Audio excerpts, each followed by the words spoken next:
was Bombay at the time. So literally, without going into, I've had therapy, I've done my work on it. I was unsafe from year 5 to about year 10, year 11. Oh, really? Yeah, almost every day. And then, as Kelly knows, I self-harmed. And then my sister from Perth, she was already in Australia. She was obviously very distressed. And she said, look, he's just a young gay teenager. Arrange for me to leave Bombay, come to Australia, and I never looked back.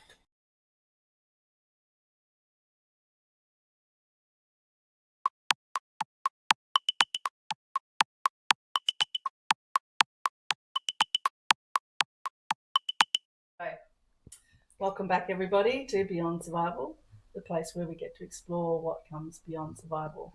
I am your host, Geraldine, co-host, Kelly. Hi, everyone. Superhost. Superhost is currently sleeping on my shoulder. Our extra special guest today is Malcolm Fiallo. He's my evil twin of nearly 30-odd years. Indeed. It's a privilege. Our producer in the background, Stephanie Davis. As usual, doing an amazing job. Thank you, everybody, for joining us. It's been great. I hope you did watch our last episode with our first guest, Lois. She is my evil twin. I am. In a good way. Who's the good and who's the bad? We swapsies. We swapsies. I think Kelly's mostly good. I am definitely the evil one. Yeah. That's right. Very good friends. Yeah, very, very good friends, like brother and sister, really. Okay, just a little bit of an introduction to Malcolm. He has, I don't think it's okay to say that he just turned 60, which is an amazing celebration. You're what we call a super ager.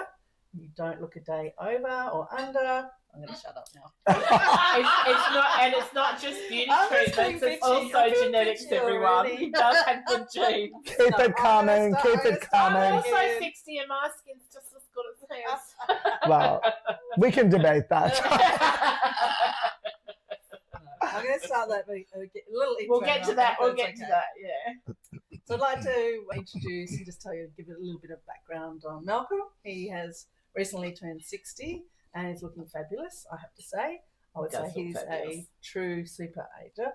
He is financially independent, retired early, and living with what we would call purpose. He's found his way back to Christianity, to himself, essentially. And today we're getting to explore your story and how it connects to our themes of art, spirit, and geopolitics. I think you're a perfect guest for our podcast. Yeah, so absolutely. Welcome. Thank you so much, Geraldine. And I just want to speak into that a little bit. Malcolm and I met more than 30 years ago. My best friend was his partner for some time before you took off and married an American diplomat. Indeed. Whom he met here in Australia, in Perth, Western Australia. And who would have seen this happening when I got married? Yeah, absolutely. So Malcolm comes back to Perth regularly, at least twice a year, actually, which is great for us because we all miss him. So Malcolm and I really cemented our friendship on a whole nother level during that time, really, didn't we? Sex and the City bonded us. Yeah, we used to stay up into bed with me and watch Sex and the City until 3 o'clock from just one more episode, count. I need to go to sleep. To be clear, I was in bed with Kelly, but it was celibate. Yeah. Yes, I don't think we need to explain that to anybody. And then when husband Robbie, who is a diplomat, they moved to Washington DC. You spent time in Haiti for 3 years? Yeah. And then Fiji Correct. for 3 years. Yeah. And now you've been in Washington for 3 years. 5. Oh my God! Almost 5. Well, 4.5. It, didn't you? Yes, 4.5. Have you yet found out where you may or may no? not be So with the US shutdown, the bidding process has been put on hold. Right. He has interviewed for 3 overseas posts. Yeah. 2 in Asia, 1 in the Middle East. They're large cities. Yeah. Obviously, I can't say which. Yeah. And the outcome will be known in 4 weeks. Yeah. About 4 weeks. And we all went to the wedding in Washington. We love Washington, D.C. We love the people in Washington. It reminded me of the people in Canberra. You get that kind of intellectual sort of conversation that we Smart city. enjoyed. Yeah, Smart city. And just the people are good people and it's a beautiful city. I didn't expect Washington to be a beautiful Stunning. city, but it's Stunning. beautiful. But I guess temperature's changed a little bit now. Is it very different now to when you first moved there to all the things that have been chatted? And on a daily basis, and I've mentioned this on the podcast, I know you've been following the podcast, I've mentioned it many times. I'd never say your name, but now I can. I'm always worried about you and how you are because you're gay, you're black. Now with the National Guards on the streets there and ICE agents and everything, and your Australian accent, so you're also, in their mind, an immigrant, although just being Australian I think probably is helpful because they do tend to like the Australians over there, right? But all of those things came into my mind and I did worry about that. So you can, I'm not asking you to speak into that yet, but I'll talk to it later. Yeah, as the conversation goes on, I'm very interested to hear that. But I do. That's the truth of it. I worry. And I appreciate it. Yeah. And my position on it all, you've read my articles and watched the podcast and heard me talk about it many, many times. So, yeah. We're going to have a robust conversation about it shortly. Yes, it's definitely. going to be spicier than that tomato chili chutney. I'm sure it will be. I'm sure Malcolm and I are in the habit of having robust debates, just like Geraldine and I. Well, it sounds like a good opportunity to. There could be a three-way. But now, we usually let what's going on at the table here. So Malcolm loves chocolate, and I thought, well, we could do a chocolate cake, but that seems a bit boring to me. We could just give him some Lindt chocolate, which he'd be happy with that. Also a bit boring. So what we decided to do, we've made, these are little like pretzel chocolate rolled in cinnamon and sugar. We made those yesterday. He loves his lamb. I'm sure do you ever get to eat lamb? You don't. And there are two things I really miss in America. So one is lamb and the second is pate. So Americans have just not developed a love affair with pate like Aussies and the French and Europeans. So I really miss great pate. I mean, I was at Coles on Tuesday and I picked up duck and orange brandy pate and it was like amazing. I had it for dinner. Yeah. So I miss lamb and pate. Oh, if I'd known that, I would have made pate for you. I would have made some duck pate. That's fine, Kelly. You always spoil me. So I'm really looking forward to having these are lamb sausage rolls. Sausage rolls is a very Aussie kind of tradition. And I've served, and also homemade jelly that you can have with it, or homemade tomato ketchup, we say tomato sauce. And then, of course, we've made also the very, very traditional babka, which is a Jewish kind of bread. Malcolm is completely obsessed with chocolate, which is an chocolate addict. I'm going to tell that story.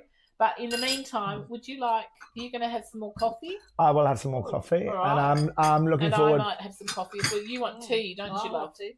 And I haven't had lunch, so I'm going to hoe into the lamb.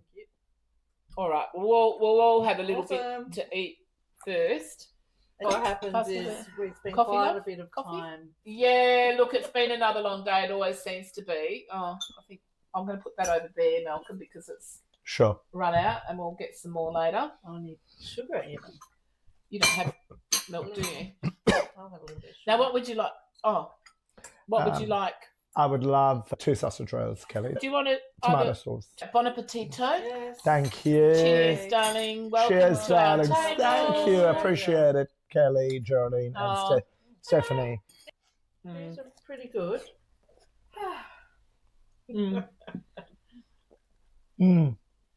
Nice. Delicious. I wonder what's up with a bit of the mint jelly.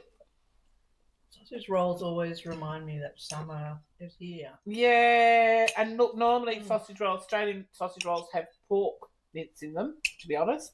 Oh, lamb. Well, not really. I mean, if you went to the bakery, it's mostly pork, isn't it? So we thought we'd dress up a little bit.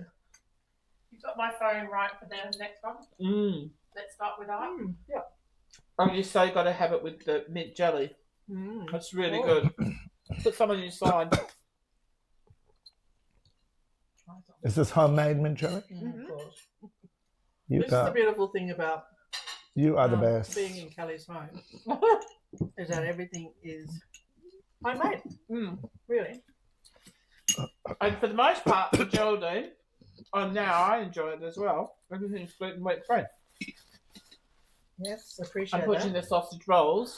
I just noticed that my plates are reversed. Teacup plate should be under my teacup, and it doesn't matter. It's okay. Doesn't matter. No. Let's not be traditionalists about this. Milky, what do you think? Wow. It's absolutely delicious, yeah. And there's lots of lamb. The pastry is very light. Yeah. Light and fluffy pastry, but lots of lamb and complements the mint jelly really well. Yeah, the mint jelly works really well. But it's a nice combo too, all of them together, isn't it? Yeah, beautiful. Anyway, let's press on. Kind of talk about art. Let's start talking about art. Yeah, go for it. So we obviously love talking about art here. Mm-hmm. You're not necessarily an artist, but Art lover, art I supporter. guess everyone an art supporter. Yes, I don't know Malcolm as well as Kelli, obviously. No, I've met you several times, and it's been fabulous. It's always been fun. Just looking at art, and it's more about how I would see it as how we create, but how would you how would you define? What's your experience of art? What's your experience of art? As an observer, and you engage as well, and on an engager. Intellectual level all the time. We have those conversations all the time. It's a big question. What is art to you? I guess that's the whole thing through. Yeah. Well, let me finish this amazing chocolate. Yes, they're nice, aren't they? It's more like a donut, really. It's kind of donut / pretzel kind of dough. Yeah, it's a little bit tricky. What's the title of it? Boy, it's literally called chocolate pretzel balls, I think. So the little bit that I do know about you, Malcolm, is that you are working with diplomatic communities, which is amazing.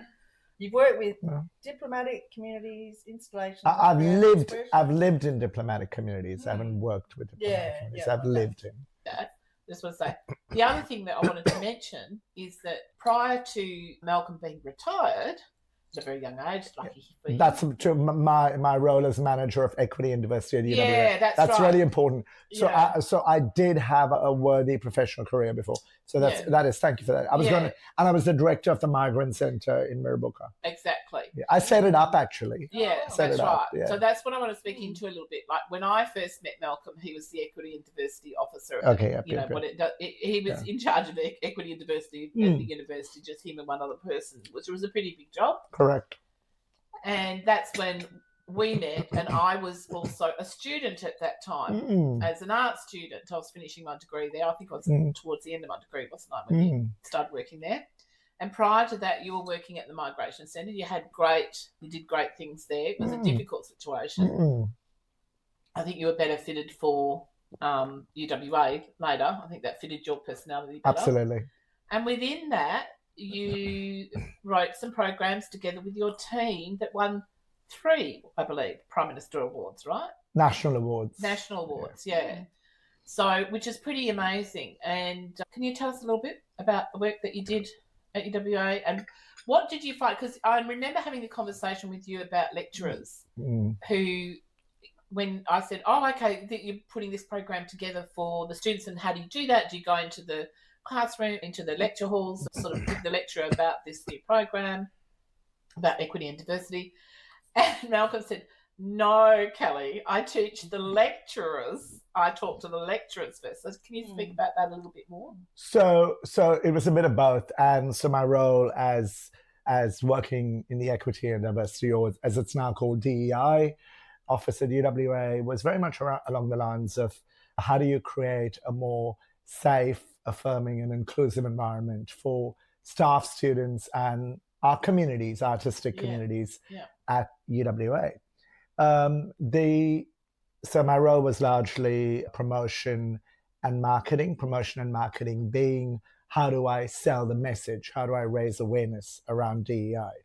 Obviously, policy writing and grievance management. And Kelli and Geraldine, the favorite part of my role was the promotion and marketing. So I was a guest lecturer into 14 undergraduate programs, the MBA, and a master's program in the health department at UWA. I guess the sterling achievement was talking about equity and diversity issues and moving the conversation from the poor people of color, the poor Aboriginal people, the poor gays, the poor women, to quite radical work at the time, because we're talking aughts, we're talking early teens, so well before the whole #MeToo movement. So it shifted the conversation to having the mainstream, and UWA still in the aughts and teens was still very white. So having the mainstream reflect on white privilege. So it's quite a very new concept. They were very, I think they were still, I can remember from the arts campus, fine arts is in with architecture and landscape architecture at UWA. And we always felt that the UWA was still very much stuck in their conservative ways of thinking. Right. This is when you came on board, really, wasn't it? Absolutely. And I remember the first big event that you did that I was involved with, Harmony Day, when you put the first Harmony Day on. Absolutely. And we made purple wings for you to give all your people who were running around giving out leaflets and things. Do you remember that? Yeah. And look, Harmony Day was great, but I would always make the point, it's multiculturalism. It's not just about food and festivals and flags. It is about how do you act as an ally? So where you are at in your space. So how do I, as a man, support female empowerment and female advancement? How do you, as a white woman, support people of color? As a white straight woman, cisgendered woman, support people of color and the LGBT community? Yeah. So it's about. So I shifted. I would say I was instrumental in shifting the conversation, both the culture with staff as well as 15 courses, which was pretty significant, shaping young minds, etc., shaping minds. No, you definitely made a difference there. To shifting it from the let's look at them as the disadvantaged minority group, what's called the laboratory rat approach, to let's look at ourselves. Where do we fit in as advantaged? Where are we not represented? What are the intersections? And how does that mean for me at work, play, in my love life, and how I'm a member of the West Australian community? So I think that was my sterling achievement for my time at UWA, shifting that conversation. Yeah, and you did. You made a huge difference there. Thank you. Because I was there at the time. And I can remember the wave that came over. Oh, thank God, somebody's actually having the conversation. That was on our campus, in the Department of the Faculty of Architecture. Yeah, and there was and our team, we put together a whole range of very cutting edge LGBT initiatives. For example, the Ally program, which won many national awards. It was replicated throughout Australia. A variety of conversations about sexuality. Films on sexuality and conversations after. So there was a lot of great stuff. It really queered the campus. We really queered the campus. And it also gave, in a strange sort of way, the work I was doing on campus for my graduation show. Do you remember the Regent Long, Please? Yes. That was all about sex and sexuality. And it kind of, you having those conversations during that 2 years while I was preparing that show, opened that door, the possibility of that. And it did still get pushed back, as you know. It got kind of, anyway, that's another story. But yeah, there was some discrimination that went on with the work, as you know. That's what I was going to say. Yeah. What they wanted to put a sign on the door and stuff. In I guess in that sort of furnace of finding your way, did you experience discrimination and become actively, I don't know, what really shaped you towards the Ally program? Right. It was perfect timing. It was needed, obviously. Well, wondering where you came from. Right. So where I came from, I had virulent homophobia at high school in Bombay. It was Bombay at the time. So literally, without going into, I've had therapy, I've done my work on it. I was unsafe from year 5 to about year 10, year 11. Oh, really? Yeah, almost every day. And then, as Kelli knows, I self-harmed. And then my sister from Perth, she was already in Australia. She was obviously very distressed. And she said, look, he's just a young gay teenager. Arrange for me to leave Bombay, come to Australia, and I never looked back. So that very formative experience, and we're talking unsafe for a 7-year period. It was literally every day. Now that I look back, was shaped my passion for equality and inclusion. Fantastic. Yeah, it's a great question. Thank you for raising that. It sounds like you managed to turn that around, but it's probably you're also aware that a lot of people that don't have that quite have that opportunity. They don't quite make it out of that discrimination or that and we all know that everyone should be able to feel safe. Not everyone survives it. But it's it's not always a reality. Completely. But I imagine that access and inclusion has really come a long way from that time. And huge. I think there's been a tremendous, and I think the LGBTQ movement really needs to redefine where it's going. We can talk about it later, but I do believe, in my opinion, it has been stuck in a very deficit agenda. Okay. And tell me about that a little bit. Well, I was having this conversation with someone very senior at Human Rights Campaign in DC, which is the global national American organization for equality, LGBT equality. Well, I feel for the most part, I'm very unlikely to be torched in the street or somebody with a run down the street with a pitchfork. Discrimination, it occurs, but it's likely to be far more covert and subtle. In the last decade, you look at, there's so much popular television, Heartstoppers, etc., television shows, sex education, where there's a real celebration of LGBT identity. So I, in a Western context, I think many, certainly post Gen X, gay men, women, etc., are I think the story has changed. Okay. I don't necessarily think we are the poor gays anymore. In fact, many of us, I think, are leading very privileged lives. Yeah. A lot of us are living in inner cities, great apartments, many of us don't have children. I think I've now got a very profound, deep respect for people with children. It really is, it really changes everything. And many of us are free birds, and we often don't have the strict sexual rules that apply to, say, in the heterosexual community. Yeah. So let me just drive a truck through that whole thing. Grindr is not the same as Tinder. So let's be very clear that with Grindr, you can basically get on Grindr and have sex within half an hour. In most large Western cities, no connection, no commitment, quick mechanical sex.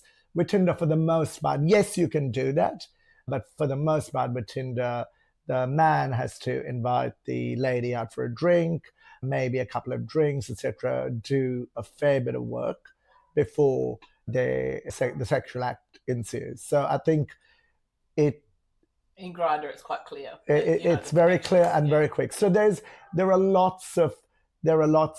I guess the point is, I want to move away from that woe is them, the poor gays, etc., etc. Actually, I completely do not agree with that anymore.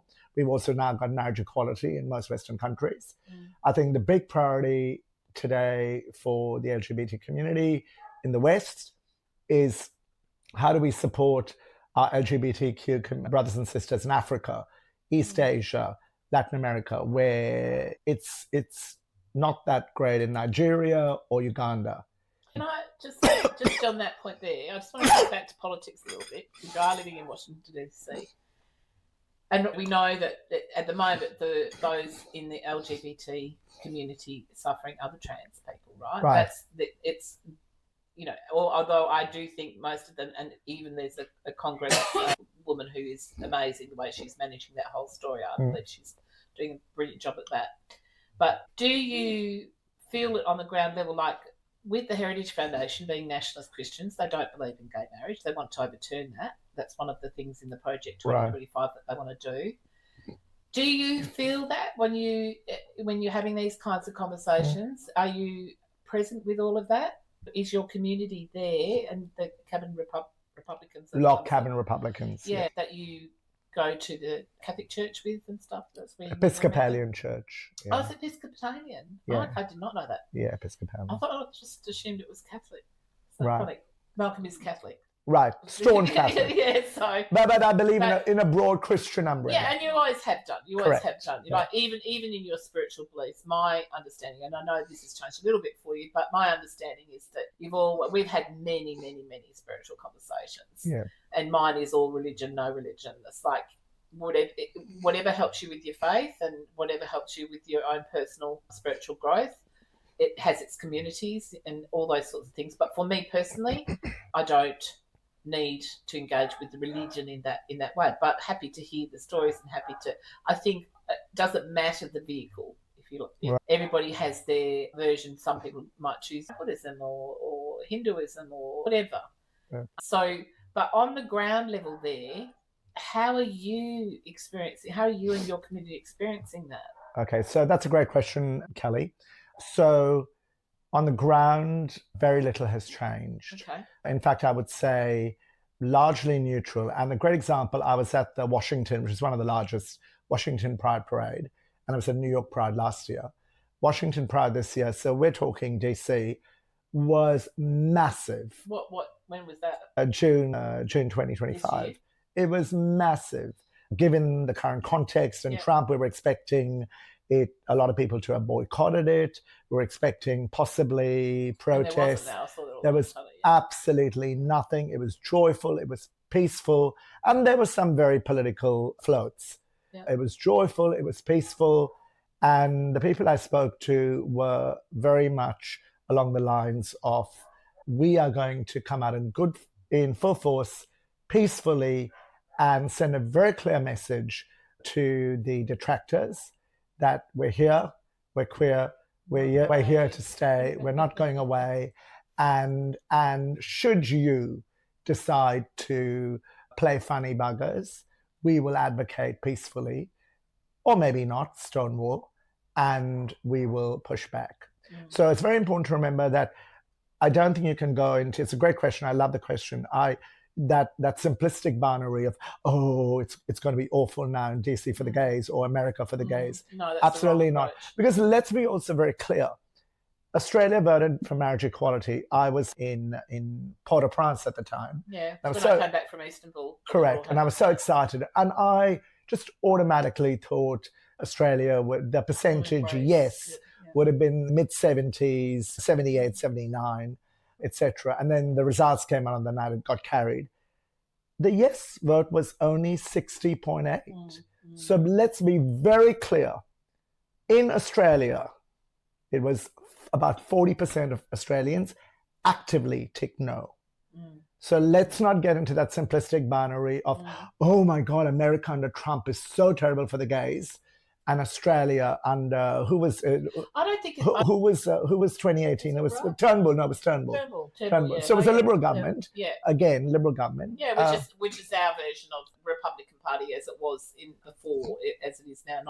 Not far right. Yeah, light. It's light. Republican light. Yeah. So I think important to remember that if you think about that 60-40 ratio, it becomes very clear that not that long ago, 7 years ago, 40% of Aussies ticked actively. It takes a very active thing to tick no. And certainly from my own biological and extended family, I would say go in Catholic. I would say at least 70%, despite me being out gay and proud. And they all love me. It's that whole binary. They still didn't want to see the gays have the right. They all voted no. I can guarantee, obviously, I can't check their ballot paper. Yeah. But I can guarantee you that they all voted no. Yeah. Yeah. Why do you think that is? What was their fears, do you think? So I think there's been social discourse around homophobia for years. So when they say men are homophobic, there's that when Australian men are homophobic, it's very deep, latent fear of their own bisexuality, of their own homosexuality. Now it's cool to say, I'm somewhere on the spectrum. And it's cool, Katy Perry, cherry chapstick, I kissed a girl. So, and then she's kissed a boy. So it's that sort of thing. But that was not there. So from a hegemonic masculine Australian perspective, it is about fear of latent homosexuality.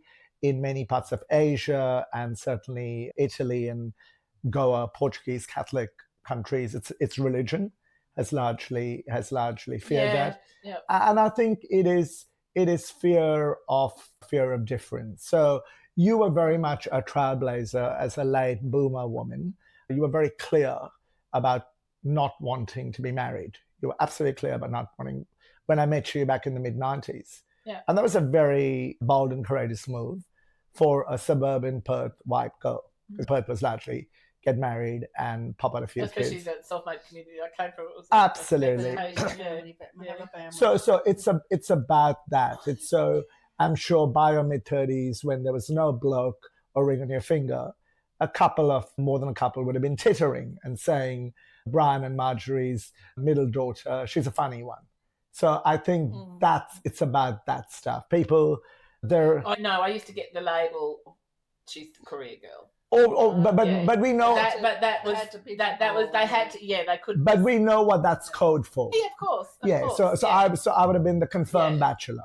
Yeah. So it's that sort of thing. Yeah. So I think there are multiple reasons why I didn't get called a spinster. Yeah. You're far too interesting to be called a spinster. So I think there are multiple... They were actually more concerned about me leaving the corporate world and going to art school full time. That was more difficult for them to negotiate than me settling down and saying, you know, it was like Jodie and Tracy were, because they got married 6 months apart. Right. So I went to these weddings, come back from Melbourne, went to both weddings, and of course the conversation was around. And what about you, Kelly? And oh no, she's a career girl. Someone else will say she'll get to it later, won't you, all sort of stuff. But when I came back for somebody else's wedding, I can't remember who it was now, but all those same crowd were there, and I was by that time well ensconced in full-time art school. That was like, she's just having a little break. You'll go back to the corporate world soon, because that was more difficult, and to this day, more difficult for them to negotiate than. So that's interesting. So I think because to the self-made community, it was more important to make money and have a career, and isn't that what you're doing, and that's what your parents fought for, and all the rest of it. And I'm like, no, I'm not really interested. I'm just more interested in having a voice through my art. So, and they couldn't understand that. So I think it's about that thing, and very few of us we're so caught up in the busy project of life with kids and mortgages, etc. Very rarely do we actually interrogate. And I don't want to make an assumption, but I'm putting this out rhetorically. Would my extended family have sat down and thought, now hang on a second, why, if Malcolm had, so I had my engagement party. Yes, and it was the 50th as well, wasn't it, at the time? Yes, 50th and engagement party. Yeah. And there were certain elements of my family that did not turn up. Send me a card and some money, which was absolutely lovely, but there was a flimsy excuse.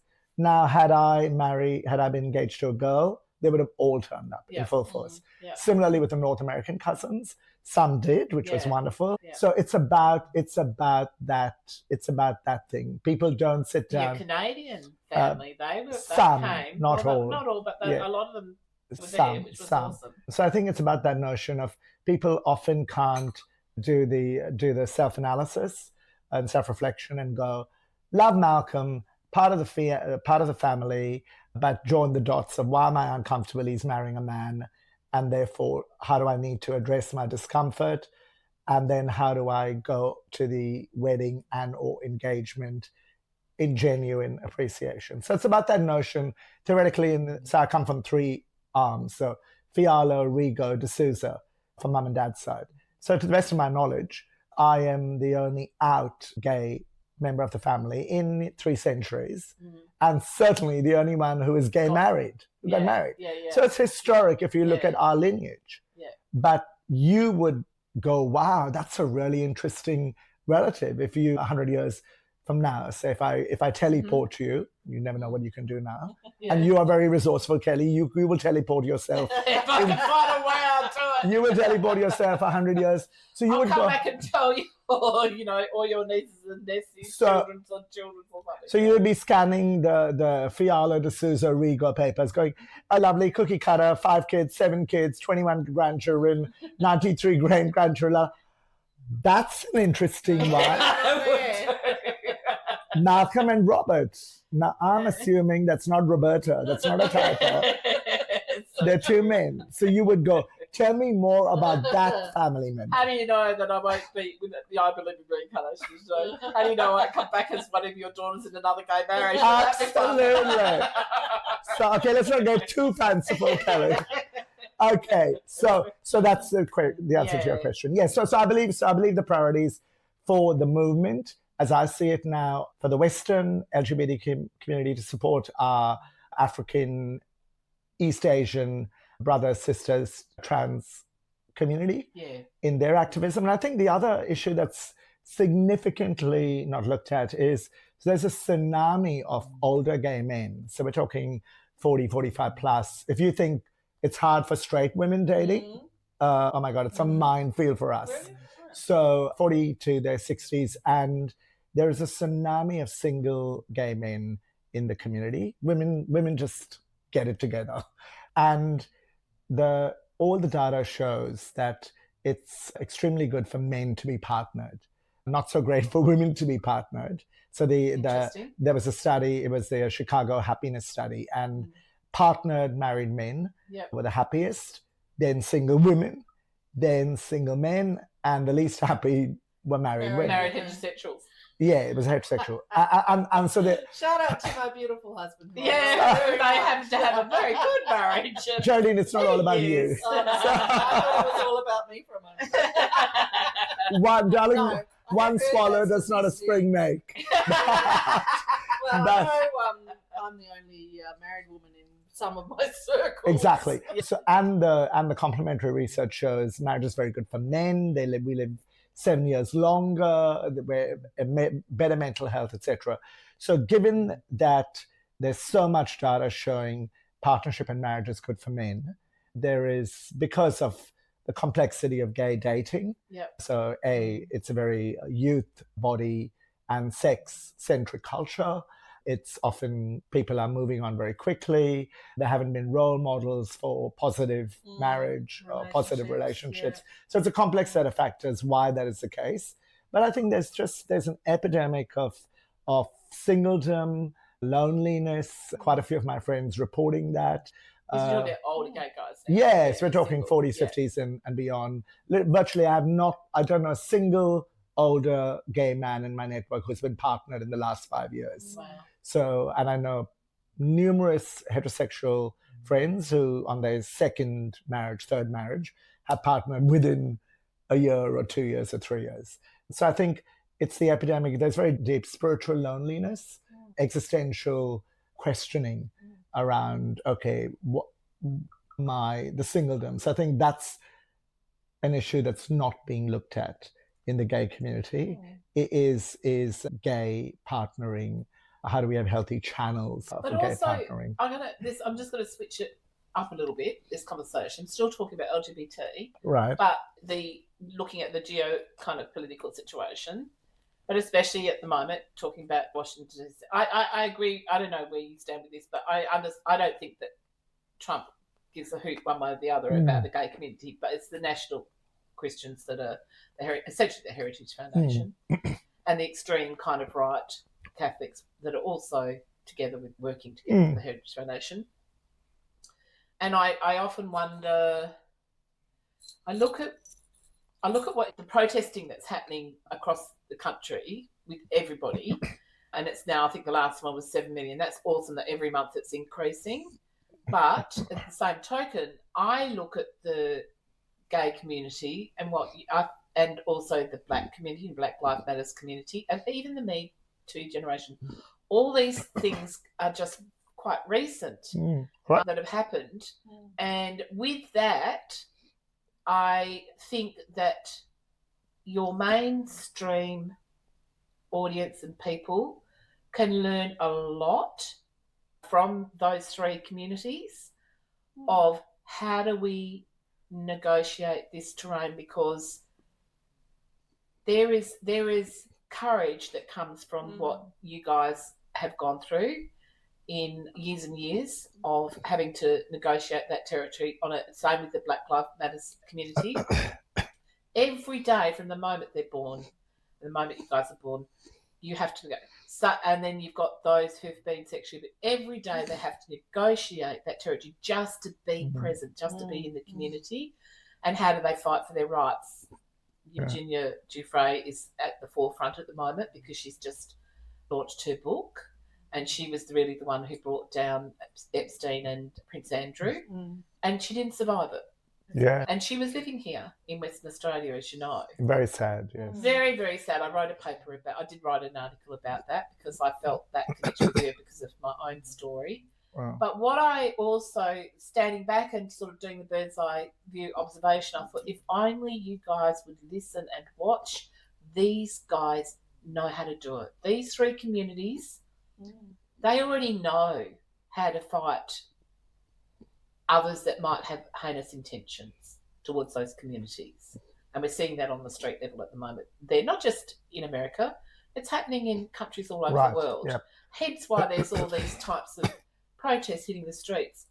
And I really do believe if we could pay more attention to the process that all those three communities have gone through, we can learn a lot. Mainstream can learn a lot from all of that. What do you think about that? Look, I think I agree entirely with you.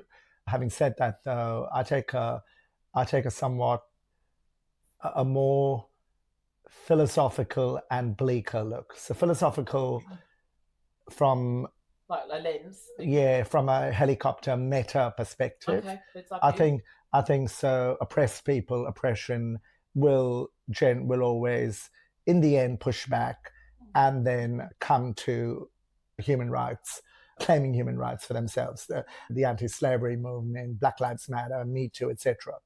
They have no choice to fight. Correct. Whereas I think mainstream can be apathetic. Correct. But then also there's the flip side, which is complacency. Yes. So I feel the LGBT community has become very complacent. Okay. So since most countries have got marriage equality, the priority is mirror balls, gay cruises, and the gym, rather than because they feel maybe because they had to fight for so long. But Yeah, now they feel like correct. They want to have their moment in the sun. complex factors. So I feel there's definitely some momentum gone out of the LGBTQ movement in Western countries, and there are complexities therein. So that whole notion of mainstream versus the other, which I've gone on a real journey with identity politics. So as a big postmodernist identity politics person, in the last couple of years, I'm questioning the whole identity politics because so, for example, you look at who supported President Trump in the South, young Black men.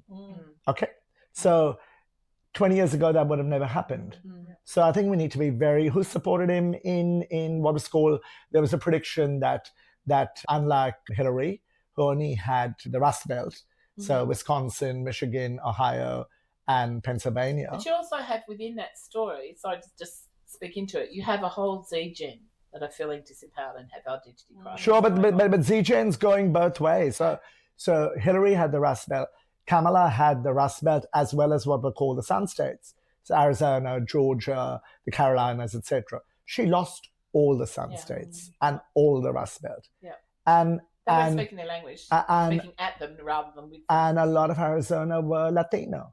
And President Trump was very, very clear about the Latino messaging, etc. So I think we've got to be very careful about saying the blacks or the gays or the women, etc.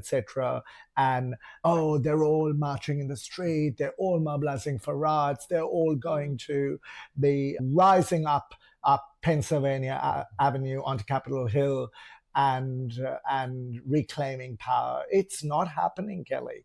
It is, yes, there are large turnouts, but they're minuscule. I go for my evening walk. I saw one of the turnouts. It was largely the far left. Who were protesting. It was not that mainstream. It was not the urban left that was protesting. Absolutely, the urban left was having their avocado toast and soy lattes.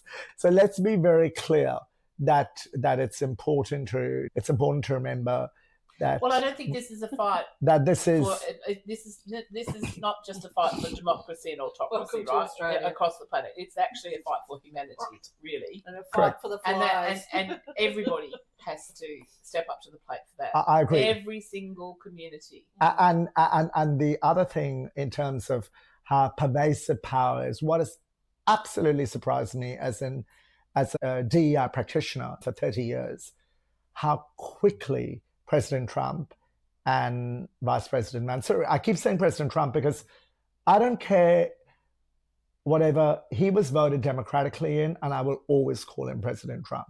Yep. I'm not going to be saying Trump or the orange man or the horrible narcissist or whatever. No, the American people voted him in. I agree. Absolutely. With you. So I will always afford him the respect of President Trump. So my president, President Trump, basically rewound DEI so quickly in Jan and Feb. And I was quite prepared to protest.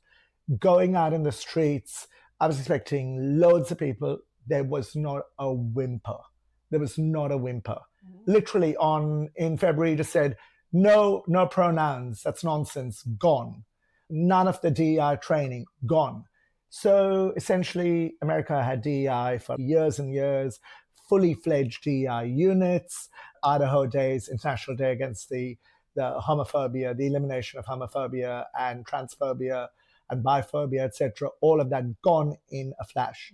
And I was expecting all the gays to march on Capitol Hill. There was nothing. It was a whimper, not a protest. We're now almost What do you think that was wrapped about? up. I think it's again, great question. I think we're going to be here till midnight. This is so fabulous. Get another cup of tea very soon then. Yeah, let's get Geraldine another cup of tea. It is really interesting. Look, on the ground. It's the point I always made when I was a practitioner, is they never, and you'll ask, I was part of a network, so there were 33 universities in Australia and New Zealand, and we had what was called EOFIA, so the Equal Opportunity Practitioners in Higher Education. So we had a national network. And what all of us would lament was there was a lot of what we call virtue signaling.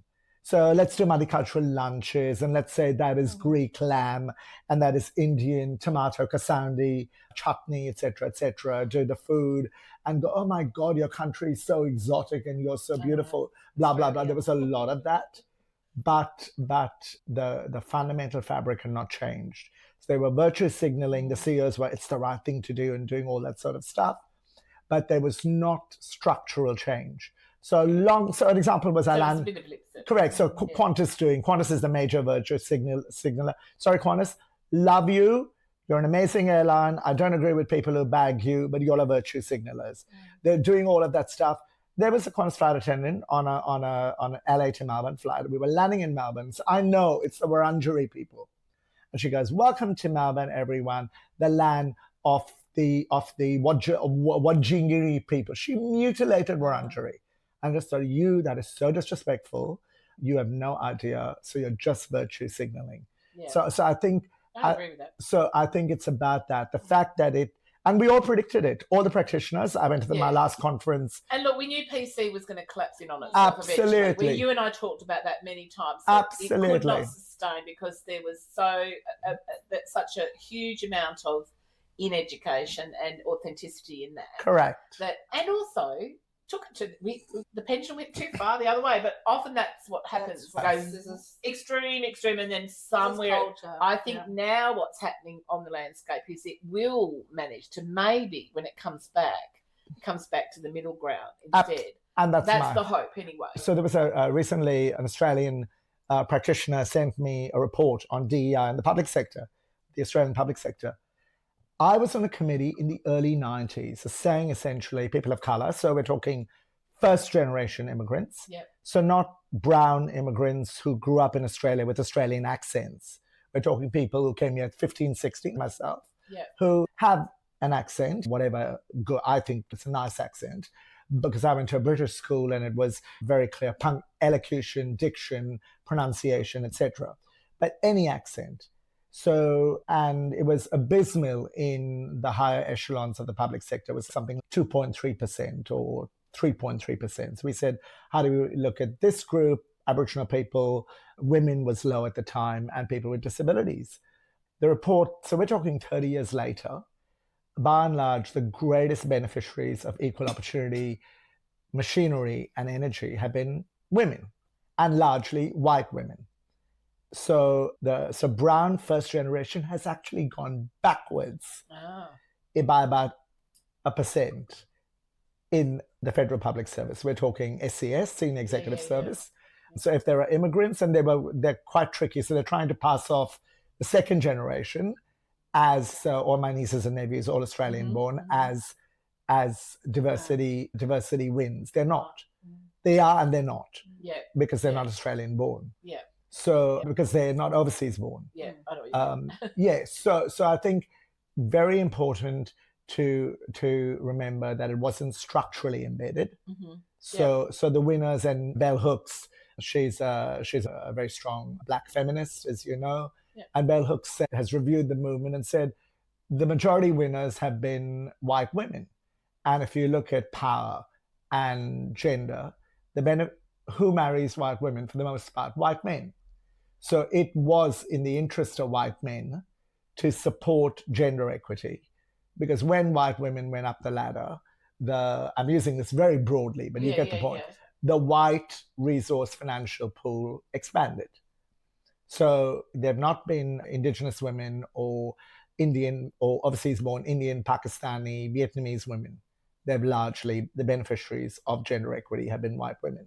So I think very important to remember a lot of these movements were not structurally embedded. So along comes a Shinkansen like Trump, and he drives a truck. Yeah. I was trying to say, he drives a truck through equity and diversity. I've been absolutely gobsmacked at how quickly it's been dismantled. So I think complacency. But I do think a lot of that's theatre. The quick dismantling, etc. But it's gone. It's gone. Actually, out of all the departments that were teared down, it's the one that hasn't. But many of the others have been reinstated, but I know that DEI hasn't. I understand that. DEI has not been reinstated. Like there was so much. All the immigration. So much work on the pronoun stuff through all the Obama years and the Biden years. That was gone within one day. Yeah. All pronouns were removed. It was gone within a day. So So I think that's a really important point to remember. Cool. So, and we often talk about that. We often talk about that without this mirror, all of that PC suppress, and then what I found when I looked at the Democratic Party in there and the election going on, and even Kamala Harris, who she was a little. I didn't think she could win in the beginning, but I did get some hope because there was definitely a movement of hope. She put up a great fight. She put up a great fight. But I still feel when you listen to MAGA people talk, and I do watch a lot of the propaganda and listen to them, right? Because they truly hate the Democratic Party. Right. They do really believe it's the evil of all evils, and the what do they call it? The state. There's something. And the Dems hate the MAGAs equally. Yeah, but the problem is the Dems had the power for a long time, right? Right. And they never addressed not just the MAGA people, but the Trumps. But the MAGA people truly. A couple of MAGA people that were interviewed, and I talked to a couple of them too online, right? Right. And I mean, they're changing their mind a little bit now because he's not doing what he said he was going to do.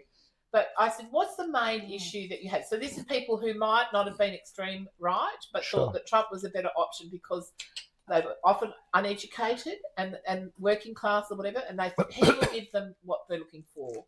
And that should have been the Democratic Party supporting the working class people, right? Yeah. But what actually sort of they were talking about was, I said, what is it that you dislike about the current state of the Democratic Party? Why would you even not vote as an independent sort of thing? And most of them said, we feel they talk to us like we're idiots, talk Absolutely. down to us all the time. The basket of deplorables. Yes. Yeah, yes. Yeah, and I love that. And when you I do think she's very good, and even with Barack Obama, right? Amazing. He spoke to a wider audience. Yeah, but when you listen to them in their speeches, they tend to. It sounds like they're talking at the people instead of to the people, for the people. And I've got a very interesting Australian parallel, so let's continue the conversation. Let me have a quick pee break and let's come back. But we'll get there, Steph. You have to trust. That's all right. I've given up now. Yeah, I'll give you. I'll say it again to you. Trust the process. I have. We'll find our way to all of the subjects, and it will flow. But I'm mischievous, and I'm not mischievous. I'm curious. Because obviously the government has been shut down, and really Trump has really been bending the law to suit himself and his All the friends, time. the patrimonialism. And so I'm just curious. Patrimonialism. I'm curious to know, what do you and Robbie do if this government doesn't get opened up again? Because that's actually could be a possibility. Right. Could be the end of So the government as we know it in the US. so I'm my gonna kind of broker that. okay. So my take is I don't think it's going to happen, but we'll never know. Well, you can say that. Yeah, absolutely. Okay. I think he's pushing it to the nth degree. Correct. Because if he pushes it to the nth degree, look, his style of belief, whether it be tariffs or, I think we have to remember always that Trump's the theatre play. Big time. Right? He's not really running the country. The Heritage Foundation is, right? And so they deliberately let him go with all his belief systems and all his concepts because it's a distraction from what's really going on at the ground level. And he loves the idea of being the king. He loves the idea. I mean, he said in his speeches that, when he sort of said to the Christians, all you Christians go out there and vote for me. It'll be the last time. We're going to fix it for you, so it's only the last time that you have to vote. What he was talking about in that moment is patrimonialism. Now, he didn't know that word, but the Heritage Foundation said, yeah, we'll work it out. You have to remember they had 4.5 years to plan all of this and counteractive strategies. All of that was, and what do we do if this happens? And what do we do if this happens? You're talking a bunch of billionaires that were very smart people, very smart. So, but also deep believers in national Christian kind of approach, which is essentially, whether you want to call it Handmaid's Tale stuff or patrimonialism, I actually think they deliberately want to go back to a form of patrimonialism, which is basically you have your hierarchy and then you have your minions. There's no in between. There's no middle class. And without a middle class, democracy can't exist. But I do think that you've got the Democrats, Malcolm, to blame a lot for that. Because Completely. they weaponise political correctness, suppressed, and so, of course, any suppression is going to bubble, toil and trouble, and then it's going to explode. And this is what's happening. It's exploding. And it's not just exploding in America. It gave all those dictators, authoritarianism, regimes, communist. She's used to doing film where it's all very structured. So this is not structured, it's the opposite. My notes have, where is it? Where if I put my note? Steph has lost the will to live and has given up on the cue cards. It's not part of the process. And that's in we the still notes. appreciate the cue cards. I blame Kelli. Sure. But I just could not fit those questions in and Well, you make couldn't it. even get the first one out. Oh, that's what I mean, but it didn't make No, any sense. no, but it's just not- made no sense.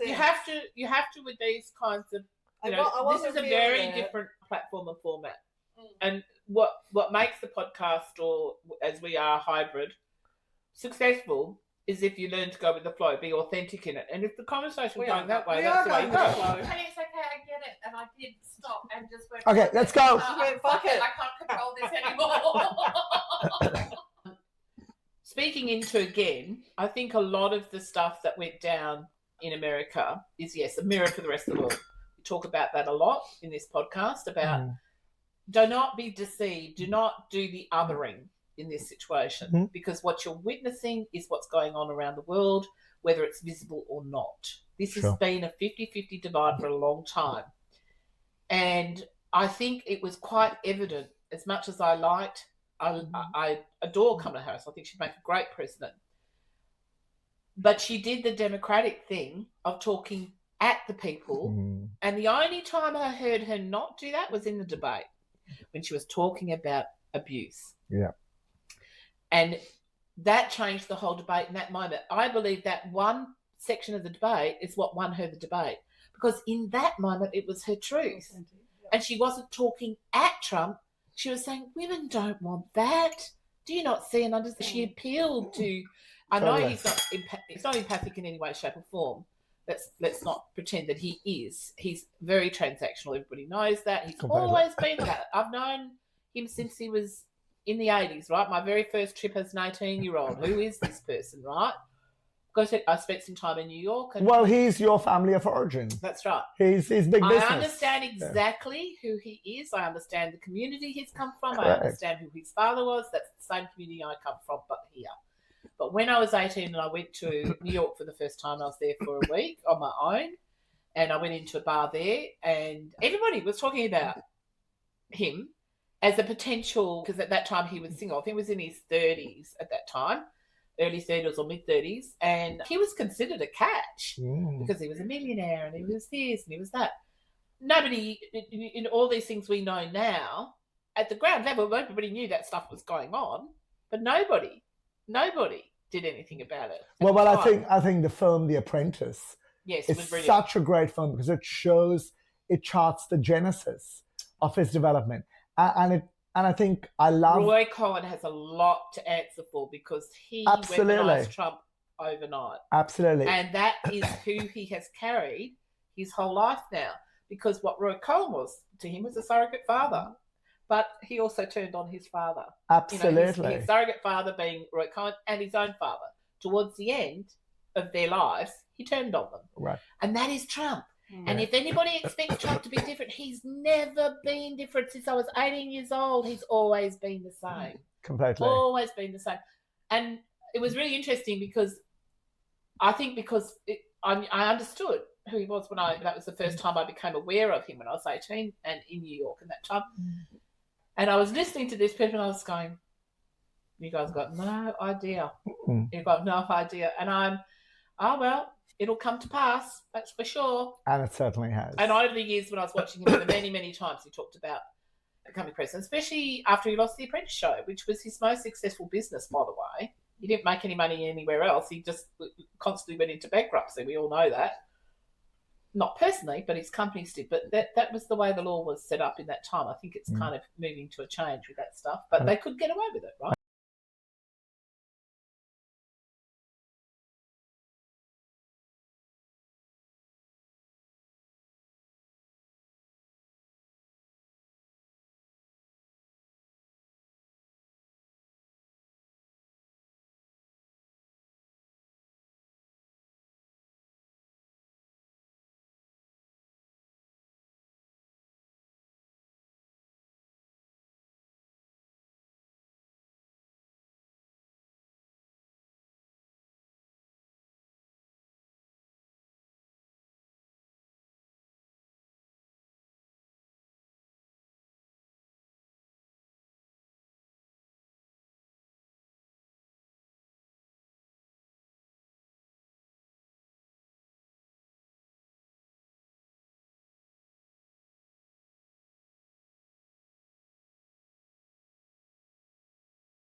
With a wax coating that was clear or transparent paraffin wax, I was shifting over to beeswax for a lot of reasons. One, because I learned, pretty quickly what the chemical properties of paraffin wax were and how, they're a petroleum product. And as I started comparing the working qualities of wax, paraffin versus beeswax, it seemed pretty smart to use beeswax if I could, because it was not as harmful to the environment as paraffin wax is. So I had this interesting transition over a couple of years period. And by maybe 2005, when Corey and I were in that show together, 2005, I was making sculptures out of wood. And then I was finishing the surface with stuff like sort of fabric mesh material and then coating